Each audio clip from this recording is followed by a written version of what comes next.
Salut les petits potes, j'espère que vous allez bien. Aujourd'hui, comme tu l'as vu, on se retrouve pour une compilation de threads horreur. Au moment où je tourne ça, c'est la canicule. Et clairement, je te le dis, là, je me vois pas tourner une vidéo pendant 1h20, 1h30 à peu près. Du coup, ne t'inquiète pas, je profite du temps qui m'est libéré grâce à ça pour travailler sur d'autres projets. Du coup, je te laisse avec ce choix de threads horreur et j'espère qu'ils te plairont. Si jamais tu veux soutenir, tu connais, petit pouce bleu et abonnement. Allez, prends-toi de l'eau bien fraîche et installe-toi confortablement.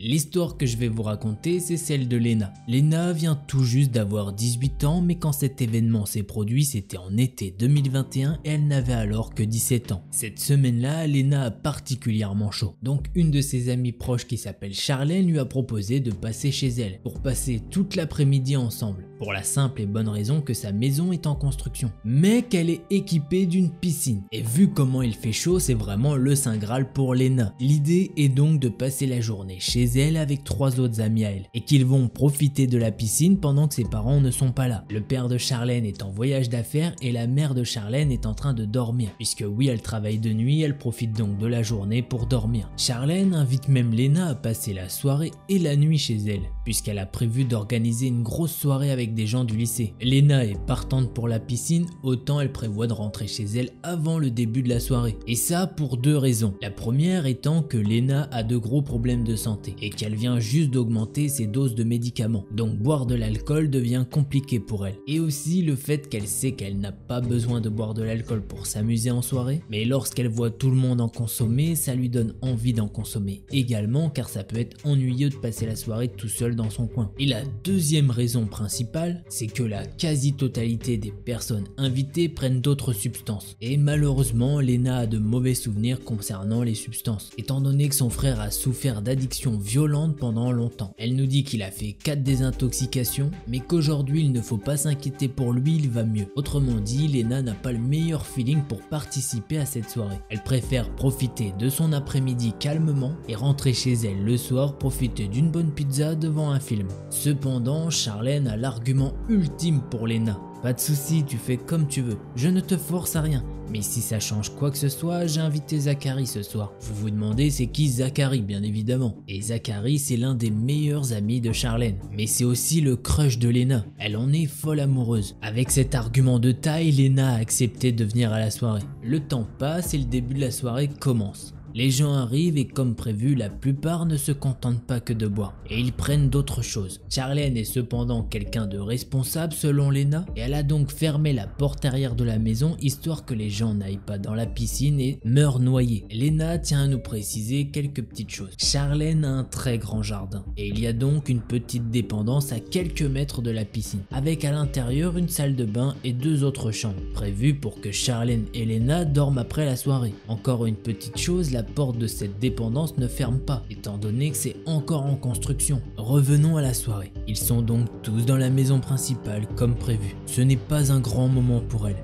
mais elle est avec le gars qu'elle aime qui répond au nom de Zach, qui lui aussi n'est pas du tout dans le délire d'autres substances. Il est là, avec elle, et ils ont passé pratiquement toute la soirée ensemble, puisque pour eux la soirée est totalement nulle. Il y a le groupe de fêtards plus, et Zach et Lena se disent que c'est bien mieux d'être à 2 tranquillement dans leur côté. Ils profitent du moment présent et Lena est très contente d'être avec lui. À un moment ils vont être dérangés par le meilleur ami de Zach. Il s'appelle Théo et il est vraiment mal. Entre l'alcool et les substances, il ne se sent absolument pas bien. En voyant ça, Zach et Lena commencent à vraiment s'inquiéter pour lui, puisque malheureusement, il a été influencé par des personnes de la soirée à consommer toujours plus, alors que d'habitude, il n'en prend pas ou à la rigueur très peu. Les gens de la soirée vont être des personnes horribles et vont le pousser à prendre toujours plus. À force, Charlène en a constaté que s'il reste dans la maison, les gens vont le forcer encore et encore. Charlène va alors dire à Zach et Lena qu'il serait mieux que Théo sorte de la maison. Les 2 tourtereaux se disent qu'effectivement il serait mieux pour Théo de sortir de la maison. Ils vont donc décider de l'emmener dans la dépendance afin de calmer le jeu. Ils vont alors sortir dans le jardin par la porte arrière qui a été ouverte par Charlène spécialement pour eux. Ils vont alors essayer de rejoindre la dépendance mais non sans mal, puisque oui, le cauchemar est en train de commencer. Ils sont en train de traîner sur leur dos un adolescent qui a une carrure bien plus imposante que la leur et il se laisse tomber de tout son poids au sol. Il ne fait aucun effort. Certes, ils sont deux à le porter, mais c'est une épreuve pour eux. Pendant qu'ils le portent jusqu'à la dépendance, Lena va sentir un poids sur elle, autre que le poids du corps de Theo. Le poids s'apparente plus à un regard malveillant dans sa direction. Lena va alors regarder dans cette direction, mais elle ne peut rien discerner d'autre que le petit grillage et les grandes haies qui séparent le jardin à celui des voisins. Elle nous dit qu'une mauvaise impression est vite arrivée, surtout lorsque c'est la nuit. Et en plus, Lena est une grande amatrice de films d'horreur, et elle s'imagine donc tout et n'importe quoi. Et puis bon, c'est vrai qu'elle n'est pas vraiment dans son assiette, puisqu'elle doit s'occuper d'un Theo qui a pris pas mal de substances, et ça lui fait revenir d'anciens souvenirs assez douloureux à propos de son frère. Lena en a alors conclu que c'était sûrement le chat qui traînait par là. Et yes, enfin, ils arrivent à rejoindre la dépendance. Et au final, Lena remercie un petit peu son frère, étant donné qu'elle a déjà vécu ce genre de situation. Elle commence alors à s'occuper de Theo qui est complètement déchiré. Pendant ce temps-là, Zach essaye de distraire Theo afin d'être certain que la situation ne tourne pas mal. Au bout d'un long moment, Theo va un petit peu mieux. Theo est particulièrement relaxé, mais il va bien. Lena va alors dans la salle de bain pour aller chercher un petit peu d'eau. Lorsque d'un coup, du coin de l'œil, elle peut distinguer du mouvement au niveau de la fenêtre. Elle sent son cœur faire 2-3 bonds. Alors elle tourne sa tête au niveau de la fenêtre, juste à côté de la porte d'entrée qui donne sur un mini couloir en face de la salle de bain. Les deux petites chambres étant à l'opposé à gauche. Mais Lena ne voit rien à la fenêtre. Rien d'autre que l'obscurité légèrement bravée par les lumières de la piscine et de la soirée à l'autre bout du jardin. Lena s'apprête à rationaliser comme elle l'a fait plus tôt dans la soirée. Bien que son rythme cardiaque commence à lui dire que les hallucinations commencent à pas vraiment être très drôles. Perdue dans ses pensées, elle va vite être ramenée à la réalité par un son qui va lui glacer le sang. Elle entend quelqu'un frapper à une porte, puis un rire. « Excuse-moi ma belle, je suis simplement heureux de te voir. » Le sang de Lena s'est glacé une seconde fois après avoir entendu cette phrase, si bien qu'elle s'est sentie comme un iceberg, puisque les seules personnes qui l'appellent ma belle sont des amis proches qui sont normalement assez cool, et pas ceux qui prennent des substances et qui font partie de la soirée. Et surtout qu'elle a confiance en Charlène. Elle sait qu'elle va prendre ses responsabilités et ne pas ouvrir la porte qui donne accès au jardin. Mais Lena ne voit pas qui aurait pu sortir et parler avec cette intonation. Surtout qu'ils sont dans un état assez déplorable. Et surtout, cette personne lui dit qu'elle est heureuse de la voir, alors qu'au final, elle ne connaît pas grand monde à cette fête, à part Zach, Theo et Charlène. À ce moment-là, Lena n'a aucun moyen de savoir qui est là, mais dans sa tête, c'est sûr, ce n'est pas quelqu'un qui est à la soirée. Elle est totalement pétrifiée, le regard fixé sur la porte qui ne tient pas et qui peut s'ouvrir à tout moment. Et elle pourrait voir quelqu'un s'introduire d'une façon plutôt flippante. Mais à peine que Léa essaye de reprendre ses esprits que l'homme va alors parler une seconde fois. Il va dire quelque chose de radicalement différent, ce qui est encore plus étrange. « S'il te plaît, Charlène, ne laisse pas un pauvre homme seul dans le froid. Tu n'es pas comme ça. » Cet homme vient d'appeler Lena par le prénom Charlène. Il est vrai que Lena et Charlène se ressemblent un petit peu, surtout au niveau des cheveux. Mais aucune personne dans la soirée ne les aurait confondus à ce point. Et encore moins il n'aurait prononcé une phrase de ce genre. Lena ne sait plus si c'est le vide dans sa tête dû à la peur ou si 1000 pensées fusent dans son cerveau sous le coup du stress. Mais soudain, alarmée par ces 3 coups sur la porte et la voix de cet inconnu, elle voit Zach sortir de la chambre et se figé au niveau de la fenêtre quelques instants avant de se plaquer littéralement contre le mur. Zach croise le regard de Lena avec des yeux les plus effrayés qu'elle n'a jamais vus chez lui. Zach a l'habitude de ne pas forcément montrer ses expressions, mais là elle voit toutes les émotions traverser son visage. Elle a pu voir la peur se dessiner sur son visage. Le Zach devant elle est totalement effrayé et c'est là que Lena va avoir la confirmation qu'effectivement cet homme ne fait pas partie de la soirée. Soudain, au milieu d'un silence, Zach va chuchoter à Lena. « L'homme qui est dehors est un SDF. Je l'ai déjà vu dans la rue. » En entendant cette phrase, la peur qu'avait Zach va se transmettre à Lena. Lena et Charlène sont des personnes qui vont de nature aller voir un SDF. Et pour elles, ces personnes ne peuvent pas être méchantes. Elles parlent quelquefois avec des personnes sans abri, mais elles ne vont jamais donner leur nom ni les laisser rentrer chez eux. Lena en a conclu qu'il a dû escalader le grillage et c'est lui qu'elle a dû sentir plus tôt dans la soirée. À ce moment-là, dans la tête de Lena, elle se dit que c'est fini. Putain, on est coincé, c'est sans espoir. Elle commence à sentir les larmes s'effondre petit à petit, alors que elle et Zach se regardent dans les yeux. Les mêmes pensées traversent sûrement leurs esprits. Et pendant ce temps-là, l'inconnu continue de toquer à la porte. En plus de ça, il continue d'appeler Charlène à l'aide avec des phrases supposant la faire sortir. L'inconnu doit penser que cette porte est fermée à clé. Et il doit sûrement penser que Charlène est suffisamment généreuse pour lui ouvrir la porte. Mais soudain, Lena peut voir que Zach va arrêter de la fixer. Et il va maintenant fixer un autre point derrière elle. Et cet autre point n'est autre que la fenêtre de la salle de bain, qui est plutôt large, du moins suffisamment large pour que Lena puisse passer. Sur le moment, elle se dit que ce n'est pas une très bonne option. Mais Zach va réussir à la convaincre avec quelques regards. Et il lui chuchote qu'ils n'ont pas vraiment le choix. Les autres fenêtres de la dépendance sont trop petites. Et surtout, la salle de bain bénéficie d'un verrou. Zach lui fait alors signe de ne pas bouger de la salle de bain. Et il va discrètement chercher Théo dans la chambre en lui demandant de le suivre. Celui-ci étant à moitié endormi, il commence à rire. Et il se met à parler très fort en disant que Zach veut passer du bon temps avec Lena. Mais que ça se fait pas, il n'aurait pas dû le réveiller. Que oui, c'est bon, il veut bien le suivre, mais c'est clairement pas un bon pote. Malheureusement, Théo fait pas mal de bruit et l'inconnu a entendu tout ça. Il va alors radicalement changer de ton. Il commence soudainement à crier et il exige que Charlène sorte ou sinon il va rentrer car elle est égoïste de ne pas l'aider. Alors qu'il a simplement besoin de son aide. Cet inconnu va alors vriller et il va donner de violents coups de poing dans la porte. Porte qui va s'ouvrir très vite étant donné qu'elle n'est pas fermée à clé. Heureusement, Zach a réussi à prendre Théo dans la salle de bain et fermer la porte à clé très vite.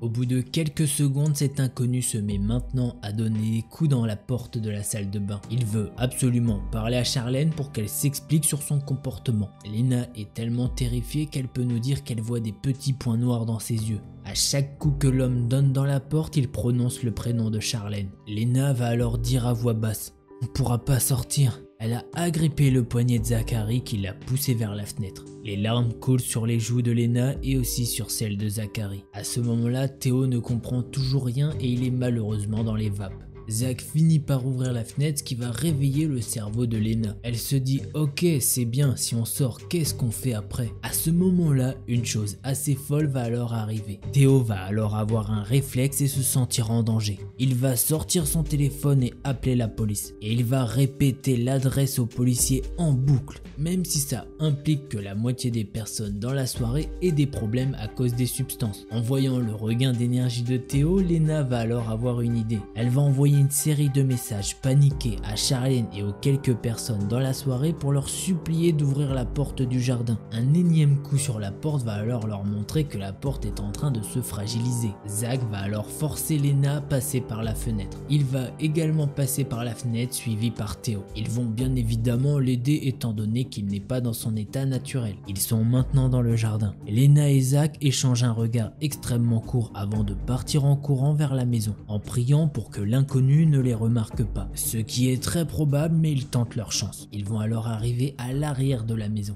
Et heureusement, les messages de Lena ont bien été reçus par Charlène. Elle les attend pour leur ouvrir la porte. Elle les voit arriver en sprintant, les larmes ruisselant sur leurs joues. Zach et Lena vont alors s'effondrer au sol. Pendant ce temps-là, Théo va rester au téléphone avec les officiers de police et il va donner le plus d'informations possible, malgré son état actuel et le choc qu'il a. La police est arrivée une dizaine de minutes plus tard, et même si certaines personnes ont eu quelques problèmes, dans l'ensemble ils étaient tous mineurs. Il n'y a pas eu de répercussions trop violentes. Lorsque les policiers ont fouillé la dépendance, l'inconnu était déjà parti. Il n'a à ce jour pas été retrouvé, du moins de ce que Lena en sait, puisqu'elle n'a pas eu énormément d'informations à ce sujet. Cependant, Zach l'a aperçu plusieurs fois dans la rue de nuit, mais jamais dans ce coin de la ville. Cependant, grâce à des caméras, ils ont pu avoir certains détails. La police a pu retrouver une vidéo datant de plusieurs semaines où Charlène s'est montrée amicale avec lui, au point de lui parler pendant un quart d'heure. Les vidéos suivantes ont alors remarqué qu'il était revenu très souvent, mais qu'il ne s'intéressait qu'à Charlène de loin. Sur une autre vidéo, on pouvait voir qu'il essayait de se rapprocher de sa porte d'entrée, mais qu'il a fui en voyant une voiture arriver.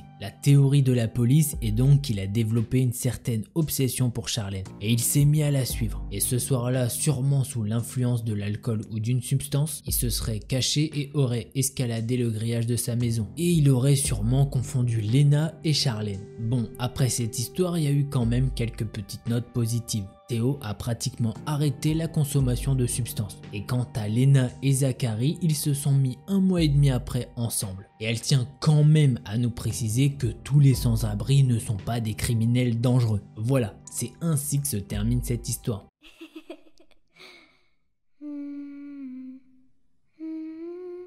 L'histoire que je vais vous raconter, c'est celle d'Aurélie. Elle a 27 ans et elle nous dit que c'est une personne très rationnelle à la base. Mais ce qui lui est arrivé la laisse encore sur le cul. Un jour d'été, Aurélie a pris des vacances avec des amis à elle. Ils visitent les environs et tout se passe super bien. Ses amis lui font découvrir des lieux où elle ne serait jamais allée si elle était seule. Il faut savoir qu'ils sont assez fans de lieux abandonnés et tout ce qui touche au surnaturel. Aurélie nous dit que ce sont les meilleures vacances de toute sa vie, entre les maisons abandonnées et les visites des alentours. Puis les amis d'Aurélie lui disent qu'ils ont trouvé un super spot. C'est une maison abandonnée qui est assez vieille. Et le comble dans tout ça, c'est qu'elle semble intacte. Il n'y a pas de tag, juste de la poussière. Ses amis lui disent alors qu'ils vont organiser ça pour ce soir. Aurélie se prépare et va rejoindre ses amis vers les coups de 22h. L'ambiance dans la voiture est plutôt joviale. Tout le monde rigole. Sur le trajet, ses amis lui en disent un petit peu plus sur cette maison. Ils lui disent qu'en gros, cette maison n'est pas si facile d'accès. Elle est assez isolée et que pour accéder à la maison, ils vont donc devoir descendre de la voiture et faire un petit peu de chemin à pied. Les amis d'Aurélie ont fait du repérage pendant la journée et c'est pour ça qu'ils connaissent un petit peu les lieux. Son ami lui dit que la maison n'est pas très grande, donc ils vont pouvoir se balader tout seuls dans la maison et qu'il n'y aura pas de danger. Aurélie, ça la rassure pas tant que ça,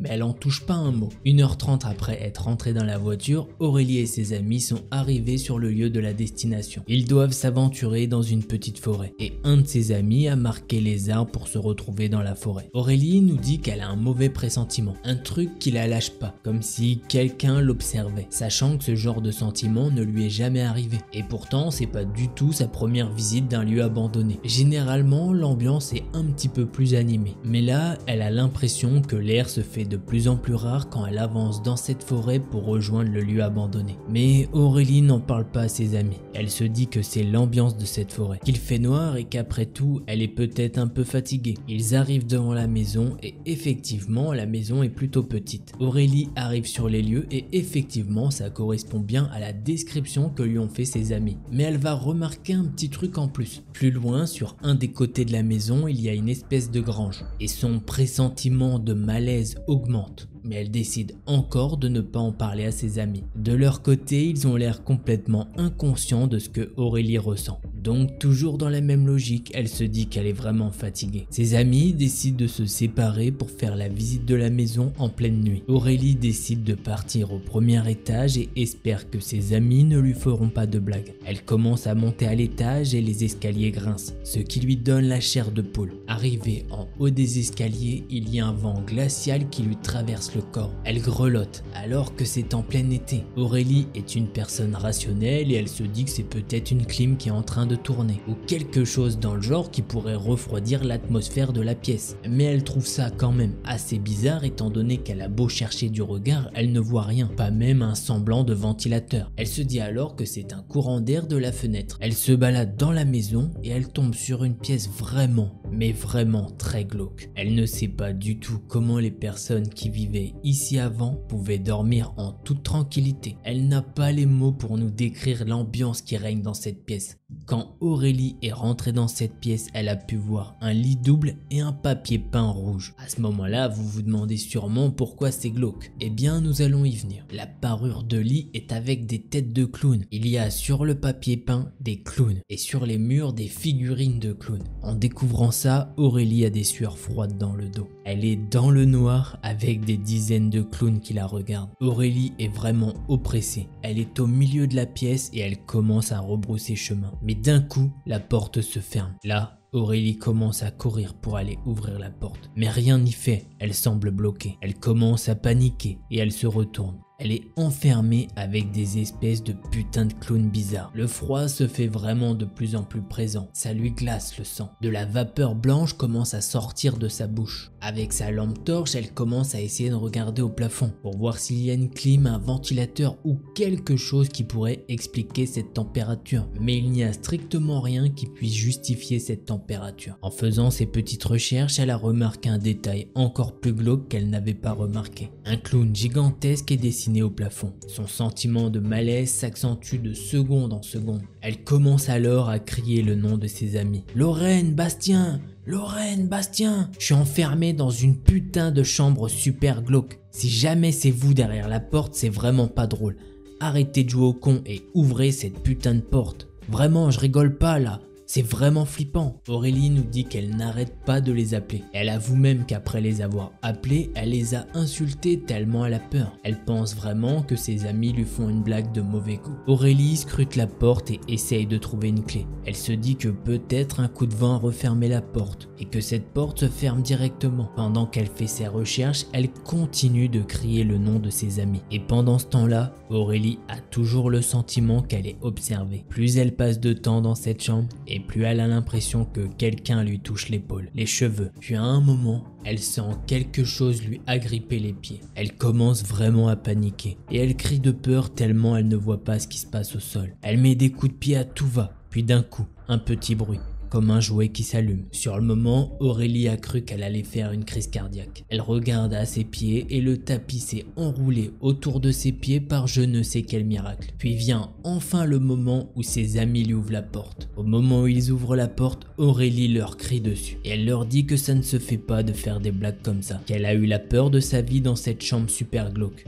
Que s'ils continuent avec leurs blagues de merde, elle ne viendra plus jamais avec eux pour leur exploration. Mais les amis d'Aurélie se regardent et ne comprennent pas ce qu'elle est en train de leur raconter. Ses amis lui proposent alors de sortir de la maison pour prendre l'air et pour calmer la situation. Et en voyant leur visage, Aurélie peut voir qu'effectivement, ils ne comprennent rien du tout à ce qu'elle est en train de leur dire. Sortie de la maison, Aurélie est un petit peu plus calme. Elle essaye de leur expliquer les événements de ce qu'il vient de se passer. Les deux amis se regardent encore une fois et lui disent qu'à ce moment-là, ils étaient dans la grange et qu'ils ont pu entendre ces cris de terreur. Et c'est pour ça qu'ils sont arrivés quelques minutes après. Les amis d'Aurélie lui ont dit qu'elle a dû paniquer, étant donné que l'atmosphère de cette pièce était très spéciale et qu'elle s'est sûrement fait quelques petits films. Et en plus de ça, ses amis lui assurent que la porte n'était pas fermée à clé, étant donné qu'ils ont pu l'ouvrir sans aucun souci. À ce moment-là de la soirée, Aurélie ne veut qu'une seule chose, c'est rentrer et se coucher dans son lit bien chaud. Mais ses amis insistent et pour la convaincre, ils lui disent « T'inquiète, on se sépare plus, on reste ensemble. Comme ça, si quelque chose arrive, on est là. D'accord ma belle ?» En entendant cette proposition, Aurélie va accepter. Aurélie et ses amis décident alors de continuer la visite de la maison et les alentours. Elle nous dit que la maison est plutôt normale, mis à part cette pièce qui est vraiment glauque. Aurélie se dit qu'elle va en faire des cauchemars cette nuit et sûrement les nuits suivantes. Les pièces de la maison s'enchaînent mais le pressentiment d'être observé s'accroît et un sentiment d'oppressement vient avec. Le groupe d'amis a fini de faire le tour de la maison et ils arrivent dans la grange. Ils s'installent pour faire une petite pause. Puis l'un de ses amis va leur proposer de faire une partie de Ouija en attendant pour voir s'il y a un esprit. Aurélie, ne croyant pas du tout à ce genre de choses, elle accepte volontiers puisqu'elle sait que rien du tout ne va se passer. Ses deux amis installent tout puis ils commencent la partie. Ils vont alors poser des questions basiques comme « Est-ce qu'il y a quelqu'un ici ce soir ? Êtes-vous là avec nous ?» Mais rien ne se passe quand les amis d'Aurélie posent des questions. Vient ensuite son tour, mais Aurélie ne sait pas quoi dire. Elle va alors dire la seule chose qui lui vient à l'esprit. « Est-ce que vous aimez les clowns ?» Là, la petite planche va bouger sur le yes. D'un coup, Aurélie commence à rigoler et à retirer sa main. Elle dit à ses amis que c'est bien joué, mais que bon, elle commence à en avoir marre de leurs blagues. Et elle se dirige vers la sortie pour aller à la voiture. Sur le chemin, elle a cette sensation d'être observée. C'était déjà le cas avant, mais encore plus depuis cette séance de Ouija. Bref, elle crie à ses amis de se dépêcher et qu'ils doivent rentrer au plus vite. Car là, ça y est, elle en a marre et elle est vraiment fatiguée. Pendant tout le trajet du retour, l'atmosphère est lourde, comme si tout était devenu sombre. Plus personne n'ose parler de ce qui s'est passé sur la table de Ouija. Bref, Aurélie retrouve son lit plus tard cette nuit-là. Et les cauchemars les plus glauques sont apparus, comme elle l'avait prévu. Bref, elle passe le reste des vacances dans le plus grand des calmes. plus aucun cauchemar, plus d'oppression. Elle n'a plus la sensation d'être observée, rien de tout cela. Les vacances se sont terminées, Aurélie et ses amis se sont dit au revoir. Elle leur a fait de gros câlins et ils se sont dit à la prochaine. Les jours passent et Aurélie reprend son travail. Un mois après les vacances, Aurélie rentre du travail. Elle fait ses tâches comme d'habitude, puis elle s'installe dans son canapé pour regarder la télévision. Elle allume sa télé, elle met une chaîne, puis d'un coup, la chaîne change. Elle remet la chaîne précédente, mais la télé se coupe d'un coup. Elle essaye de rallumer la télé, mais rien n'y fait. Aurélie se dit que sa télé est morte. Elle nous dit qu'à ce moment-là, franchement, elle est vraiment dégoûtée. Elle décide alors de prendre une douche et qu'ensuite elle irait se coucher. Aurélie va prendre sa douche. Mais pendant qu'elle prend sa douche, elle entend des bruits. Et elle se dit que c'est sûrement le bruit d'un des chats du voisin qui est passé. Mais ce bruit devient de plus en plus fort. Aurélie sort de sa douche et elle découvre qu'une partie de sa maison est complètement retournée. Elle demande alors s'il y a quelqu'un dans la maison. Mais se rendant compte de la situation, elle décide de se renfermer dans la salle de bain. Elle prend son téléphone et appelle la police. Pendant ce temps-là, dans la salle de bain, l'air devient glacial. Pourtant, Aurélie se dit que ce n'est pas possible.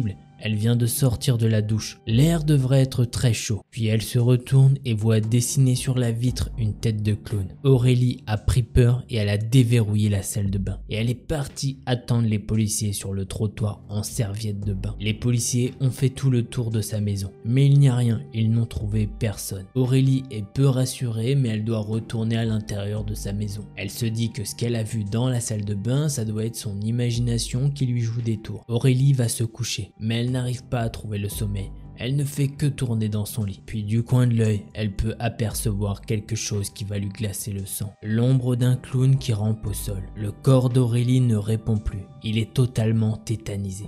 Elle essaye de fermer les yeux. Elle se dit que ce n'est qu'un rêve, mais elle sait que ce n'est pas le cas. Elle voit une chose ramper sous son lit. Quelque chose de terrible. Elle a la boule au ventre. Elle a envie de vomir tellement elle a peur. Il y a bien quelque chose en dessous de son lit et elle ne sait pas du tout ce que veut cette chose. Puis des petits grincements se font entendre dans la pièce. Elle nous dit qu'elle peut entendre des sons horribles, comme s'il y avait des petits grattages sous le lit d'Aurélie. Puis elle entend des ricanements horribles. Elle nous dit aussi que la température de la pièce a chuté de pas mal de degrés. Puis soudainement, il y a eu du mouvement sous le lit d'Aurélie. Elle a fait comme si elle dormait. Elle a directement fermé les yeux. Puis elle a pu sentir une ombre s'approcher d'elle. Cette ombre a touché Aurélie au niveau du cou. Le toucher est tellement froid qu'elle a l'impression que ça lui brûle la peau. Quelques secondes après, l'ombre a disparu. Vous l'imaginez bien, Aurélie n'a pas pu dormir le reste de la nuit. Très tôt le matin, elle a décidé de contacter ses deux amis avec qui elle avait passé les vacances. Ses deux amis lui ont alors conseillé d'aller voir un médium, car pour eux, elle a dû tomber sur un esprit malveillant. Voilà comment se termine pour l'instant l'histoire d'Aurélie. Depuis cette expérience-là, elle est partie dormir chez un ami. Elle a pris rendez-vous avec un médium et il doit arriver l'après-midi du jour où elle nous écrit ce thread. Et voilà, c'est ainsi que se termine ce thread d'horreur.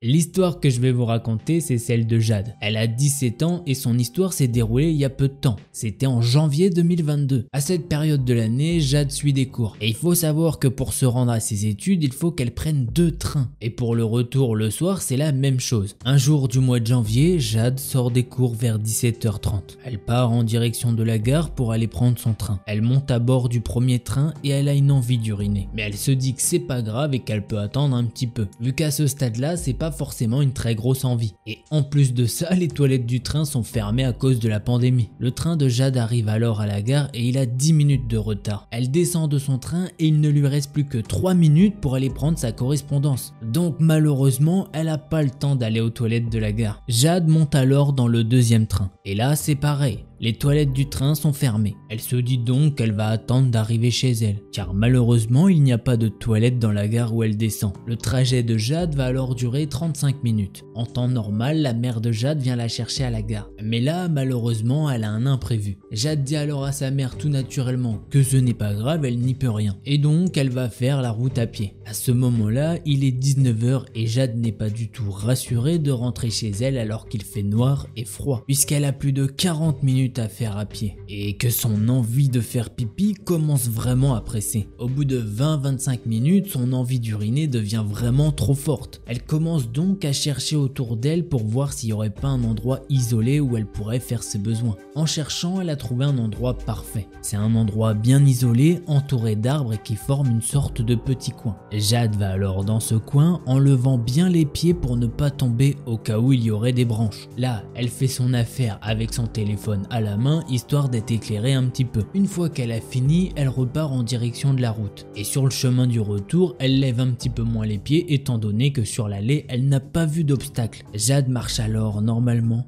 et son pied se prend dans un fil de pêche tendu d'un arbre à l'autre. Elle s'est arrêtée directement quand elle a senti que son pied était bloqué par quelque chose. Pour vous dire, le fil était sur le point de casser. Jade va alors se reculer un petit peu et va passer au-dessus de cet obstacle. Elle trouve ça un petit peu bizarre, mais elle y fait pas plus attention que ça. Elle continue sa route et sur le chemin du retour pour rentrer chez elle, elle décide de faire une petite vidéo pour la partager avec ses copines. Dans la vidéo, elle leur explique ce qui lui est arrivé. Même pas 2 minutes après avoir envoyé cette vidéo qu'elle reçoit déjà des réponses. Ses copines lui disent qu'il y a quelque chose de bizarre derrière elle. Jade commence alors à paniquer et elle appelle une de ses amies qui a 20 ans. Étant donné que c'est la seule à pouvoir l'aider et la rassurer vu qu'elle a déjà vécu quelque chose de similaire. Jade n'est plus qu'à une dizaine de minutes de chez elle quand son ami qui est en visio va lui dire qu'il y a bien quelqu'un derrière elle et qu'il marche de plus en plus vite. Il se rapproche tellement de Jade que son ami lui dit d'accélérer le pas et que s'il le faut, elle devrait même courir. Jade va alors écouter les conseils de sa copine et elle se met à courir. Mais malheureusement, le gars derrière Jade commence à courir aussi. Arrivé à une cinquantaine de mètres de chez elle, l'homme s'arrête et Jade continue de courir jusqu'à sa maison. Une fois arrivé à l'intérieur de sa maison, il n'y a que son beau-père. Elle lui explique très vite ce qui vient de se passer. Et ni une ni deux, il prend avec lui Jade sous son bras pour regarder si l'homme n'est pas dans les parages. Mais malheureusement, il n'y a aucune trace de cet homme. Il s'est comme volatilisé. Depuis ce jour-là, Jade ne l'a jamais revu et il n'est pas venu chez elle et elle espère que ça n'arrivera jamais. Voilà, c'est ainsi que se termine cette première histoire.